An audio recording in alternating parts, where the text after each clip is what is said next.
What do people mean when they say that consciousness is a hard problem? They're referring to a claim made by an Australian philosopher by the name of David Chalmers. Back in the 90s, Chalmers said that there were some questions about the mind that were easy problems, or at least relatively easy. For example, if you need to explain how and why humans do any number of functional things, for instance, how and why a student brings an apple to a teacher. You can explain it easily enough. The student figures that if they give the teacher a gift, the teacher will like them and give them a good grade. So they procure an apple, bring it to school, and put it on the teacher's desk with a smile. Maybe the next paper will be marked more leniently. Now, this is not to say that you could give a precise accounting of how neurons actually process this apple giving. Of course, we are very far away from having such a precise knowledge of how the mind works. But you could build a model in your mind of how it might work. You can imagine it. Desire to curry favor, procuring the gift, the action of giving. Figuring that sort of thing out is an easy problem, relatively speaking. But according to Chalmers, consciousness is different. Consciousness is a hard problem.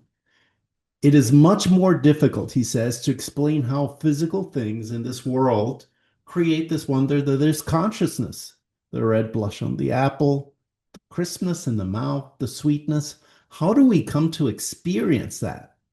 I think one of the reasons why this phrase has become as famous as it has is that it draws a stark dividing line between the physicalists or materialists, that is, the people that think that it is neurons and electrochemical signals, physical things alone and nothing more, that create consciousness, and the others.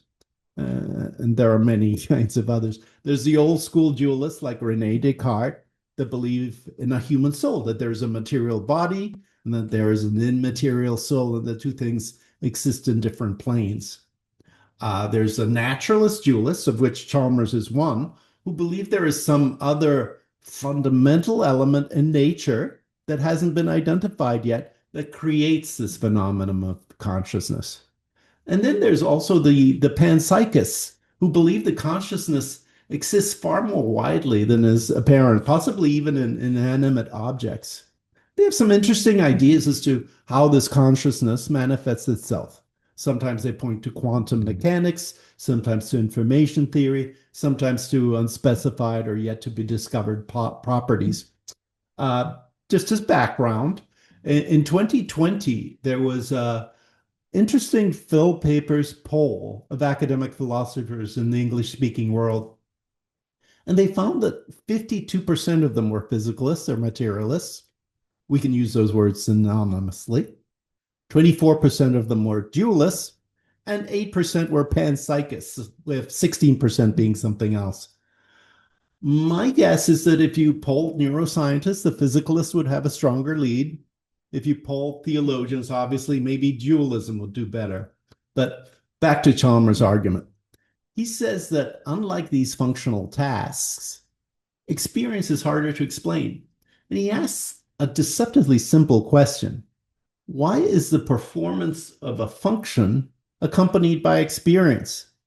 In effect, why aren't we all zombies? If you go to work to earn a living, why do you need to be conscious for that? Why doesn't your body just do it without consciousness? Make all the calculations necessary to get gas, drive to work, punch the clock, etc., but you don't feel anything. Now, a very influential response to that question comes from Bernard Barr's global workspace theory. He said consciousness was a way for the brain to share information. You've got data from the senses, from memory, from emotion, from cogitation, and you really need to combine it so that you can correlate data, evaluate it, and mediate responses. There are many processes that are unconscious, where we are, in fact, zombies. We don't think about keeping our hearts beating, for instance. But we do need to have a shared ledger for our mind to do many sorts of things, like decide it's a good idea to try to bribe the teacher with an apple.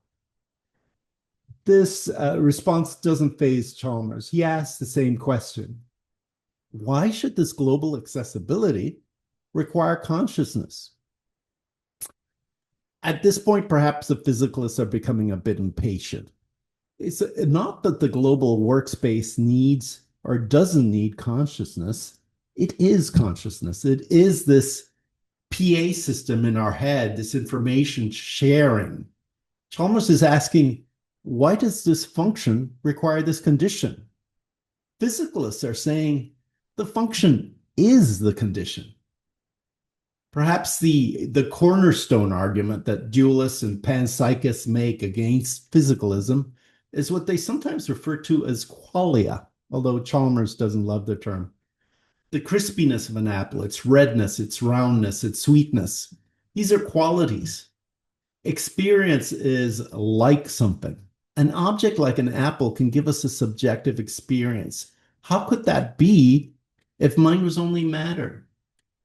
But the truth is that most physicalists don't see qualia as much of a problem to their theory at all. We have an apple in front of us. Our five senses provide information about it. The apple is crispy, sweet, red, round. How do we sense these things?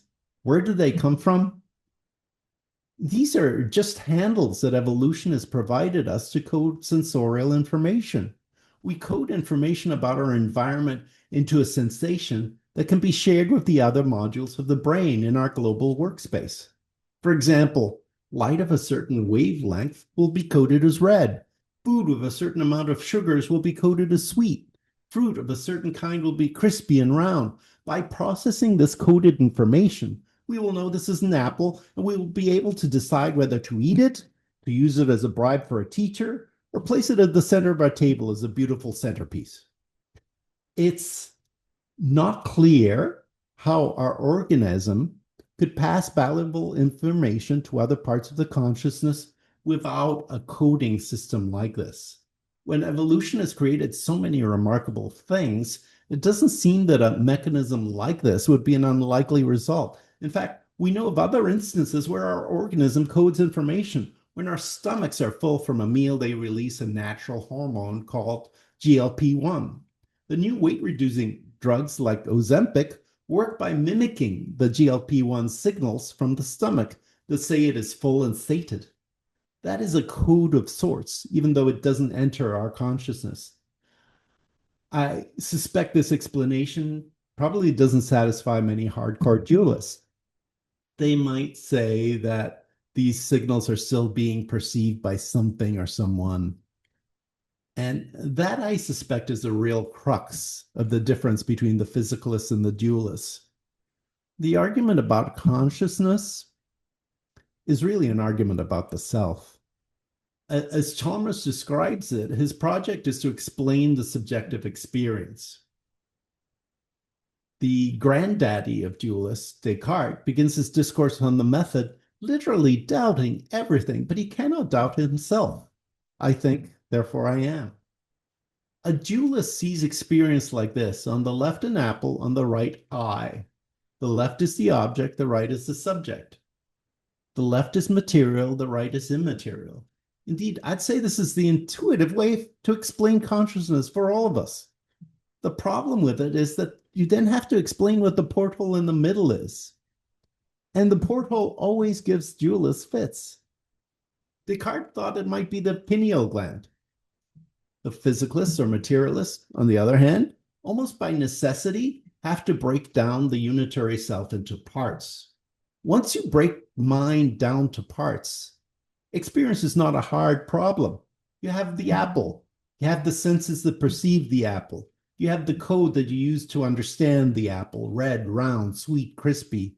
And then in your global workspace of consciousness, you have the other modules that play around with that information. Should I eat the apple? Use it as a bribe? Use it as a table centerpiece? Chalmers leans into the intuition of the unitary self, but for many evolutionary psychologists, the unitary self is an illusion that was developed because it has strong adaptive value.